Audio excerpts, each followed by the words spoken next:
Hello guys, welcome to my mini blog. तो सुबह होता ही कंपनी से हम आते हैं घर की ओर आते हुए हम गणेश जी के लिए लेके आते हैं फूल की माला लेने के बाद हम पहुंच जाते हैं छत पर स्टोरी टेलिंग की प्रैक्टिस करने के बाद हम आ जाते हैं ऑफिस। ऑफिस में स्टोरी टेलिंग के साथ साथ हम स्क्रिप्ट राइटिंग करते हैं और इसी के साथ हम कैमरे के सामने बोलने की प्रैक्टिस करते हैं, जिससे कि हमें कैमरे के सामने बोलने में आसानी होगी। साथ हम इसी के साथ वीडियो एडिटिंग का और थंबनेल एडिट का काम करते करते हुए हमें आ जाती है चाय की याद। तो चाय पीने के लिए पहुंच जाते हैं हम छत पर चाय पीने का मजा ही कुछ और होता है इस सुहाने मौसम में। चाय पीने के थोड़ी देर बाद हम फिर से आ जाते हैं अपने ऑफिस में सिस्टम पर जो कि हमारा एडिट का काम जो बचा हुआ था उसे पूरा करते हैं और पूरा करने के बाद हम करते हैं एयरपोर्ट सिस्टम को शट डाउन करने के बाद हम निकल जाते हैं अपने रूम की ओर।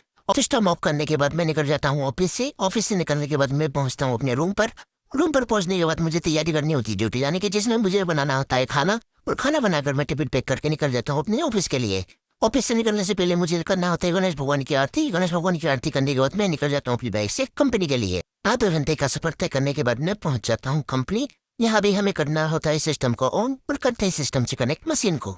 ये मशीन है CMM, जिसका पूरा नाम है कोऑर्डिनेट मेजरिंग मशीन। अगर इसके बारे में आपको जानकारी चाहिए हो तो कमेंट बॉक्स में मुझे कमेंट करें।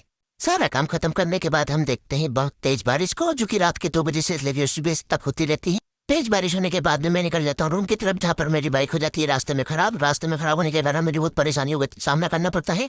जहाँ पर मैं दफा खिलाता हूँ गाड़ी को गैरेज वाला भैया भी बहुत होता है परेशान। कुछ देर के बाद हो जाती है बाइक हमारी ठीक और उसके बाद हम निकल जाते हैं बहुत तेज बारिश में फिर से रूम की ओर। बहुत तेज बारिश होने के कारण सारे रोड जलमग्न हो जाते हैं। बाइक ठीक करने के बाद ऐसा लगता है जैसे कि मानो गाड़ी में नई जान डाल दी गई हो। और इसी बीच रास्ते में पड़ता है हमें एक नाले में बहुत ज्यादा पानी होने के कारण हमारा रोड जाम हो जाता है। इसी नाले के पानी में हम हमारी बाइक को थोड़ी देर दौड़ाते हैं। नाले का जलस्तर कम नहीं होने के कारण हम निकल जाते हैं पैदल ही नाले को क्रॉस करने के बाद हमें मिलती है एक बहुत तेज आती हुई गाड़ी, जो कि हमारे ऊपर पानी फेंकती हुई जाती है।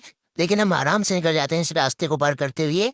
और रास्ते को पार करने के बाद हम पहुंच जाते हैं अपने घर की ओर, जहां हम पुल लेते हैं फिर से चाय का मजा। अगर ब्लॉग पसंद आए तो लाइक, कमेंट और सब्सक्राइब करना ना भूलें। धन्यवाद। जय श्री राम।